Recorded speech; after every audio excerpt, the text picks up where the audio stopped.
Hey everyone, this is Donald with Hidden Path Human Design, and today I would like to just discuss a little bit about what generator authority is.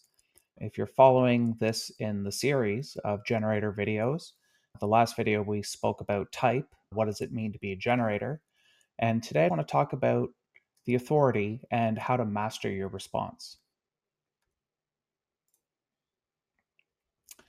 A little bit of review on the generator strategy. Generators are here to do what they love. Their strategy is to wait to respond, responding to big life decisions like relationships, careers, or living situations. And waiting is, of course, an active state of awareness. It's not just sitting around, it's going about your day, you're doing your thing, but you're aware of your surroundings to see what you respond to. Taking action from a mental space can often lead to frustration, and that's kind of why you want to follow your body's response as your strategy. So, what is authority? Well, authority is the way you determine if something is correct for you. It tells you that you have the energy to get that thing done, or that you're going to have the energy to do whatever the activity is, to be in that relationship, to live in that city. Generators can have one of two different authorities, emotional and sacral, and I'll be going over each of them later. And these authorities are listed in order of hierarchy. So if you have emotional authority, you cannot just have sacral authority. But if you don't have emotional authority, you'll have sacral authority. So you'll have one or the other. So emotional authority means that your solar plexus is defined. That would be the triangle in the bottom right hand corner of your body graph, if you have one, if you have a body graph printed out, you can look at. And this means that you're emotionally defined and it gives you emotional authority. So, along with having a response to things, you have this emotionality tied in with your response. And emotional authority is one of the most common authorities among all types. Emotions produce a wave between hope and pain. So it's based on kind of expectations, having expectations of outcome, and it just kind of comes in. And when you're emotionally defined, you're here to represent that emotional intelligence for others. So you're like broadcasting this emotionality everywhere you go. Emotions are not good or bad, they just are what happens, and there's something that you get to explore and get to love about yourself. So when you have emotional authority, you don't want to respond to things when you don't want to make decisions when you're nervous or uncertain about anything. Whatever is meant for you will keep returning, so you need to have some patience. It's like I said in the last video, the generator aura kind of pulls everything towards you.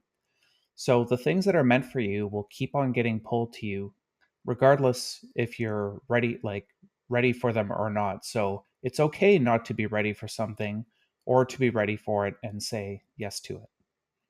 With emotional authority, the clarity you feel about whatever the decision is comes over time. So some of the advice is to sleep on a decision. Don't make hasty decisions in the moment, because you could have this response to doing something and then you say yes to it right away, and you're not really clear on if you should be doing it or agreeing to do it or committing your energy there. You become committed, and then while you're in the activity, what happens is you start to feel a little bit frustrated that you were in it, or it wasn't really what you were expecting it was going to be. So always give yourself some time. Giving yourself some time is how you can love yourself with emotional authority. Sacral authority, on the other hand, is when you have an undefined solar plexus in your chart, but still have the sacral defined. Sacral authority is what you respond to as a yes or a no, or you're not sure. So it's a 3 point gut response, and it can happen in the moment. So you'll either have a response to do something or go somewhere or be with someone in the moment, and your body will tell you this. When the sacral response is unclear, you need to have it asked to you another way so that you can gain clarity. And because it's like a yes, no, or not sure response, a not sure response tells you that it's unclear and it needs to be asked in another way. So you're looking really for a clear yes or a no response to anything that is being drawn or pulled to you. There's a vibrational sound that comes from your sacral. Sometimes I've heard manifesting generators in particular don't have a sacral response. They just kind of, their body moves them towards the things that it's a yes. So if you're a manifesting generator, you can move towards those things. If you are a pure generator, rather than moving towards those things, listen to that mm-hmm, like a satisfactory, that's what I want to do, or a mm-mm, like, no, it's not what I prefer, or a is a I'm not really sure. So these are gut responses, and we tend to condition our children out of making these noises. If you're a parent and you have a generator child, let them make those noises at the dinner table when they're really enjoying something. Really promote this, because this is their North Star, really, on what's correct for them and what is not going to be correct for them. So when we talk about the sacral responses or generator response, you have to think about the mental versus the sacral decision making. So the popular belief, it's how we were all raised, is that we need to make choices based on our judgment, our judgment or discernment of the situation.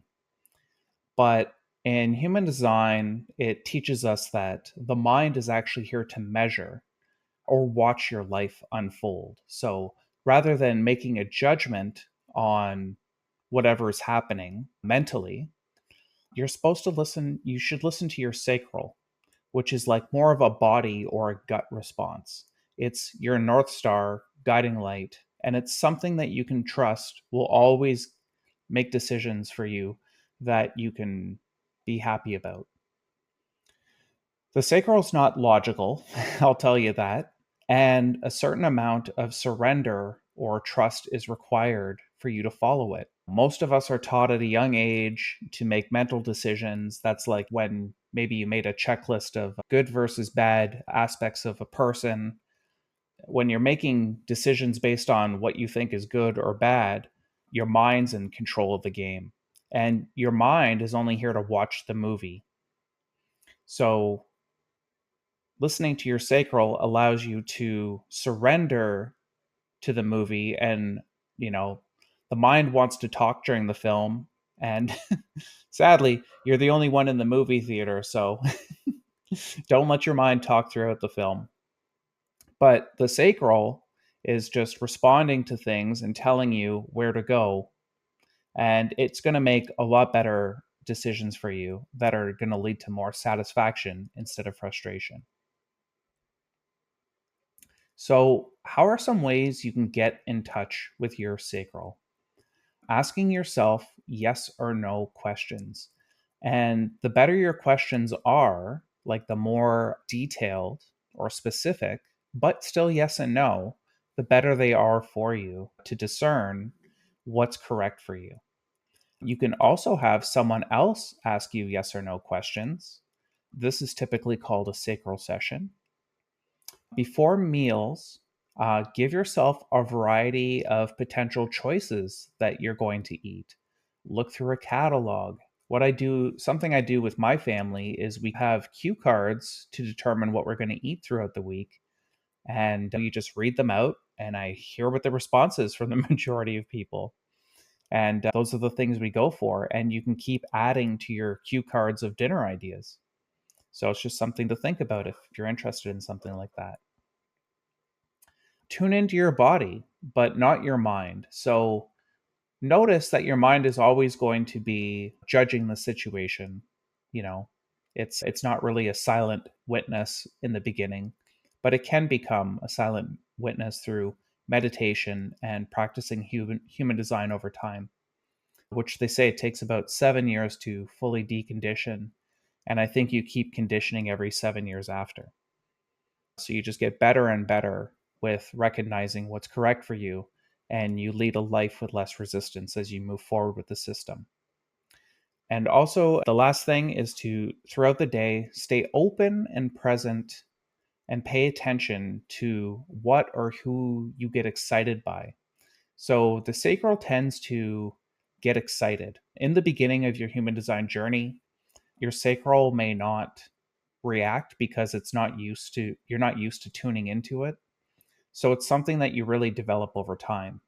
But after a little while, you'll start to get excited about certain things and you'll just know they're correct for you or they're not correct for you. So when your sacral is not excited or pleased about something, it's really something to say, like, okay, well, maybe I shouldn't go to that family dinner, or maybe I shouldn't go out with that group of friends tonight. And just listening to that instead of your mind, which will probably tell you some story. Well, you've been friends with them for 10 years and you should go out with them, right? But then as a generator, you're going to bring that mood that your sacral feels you shouldn't be going out with them. So when you get there, you're going to be in a bit of a frustrated or grumpy mood. And you're going to be spreading that out to everybody there. So it's just something to think about. Try it, don't try it. It's up to you. It's a fun experiment when you get really into it.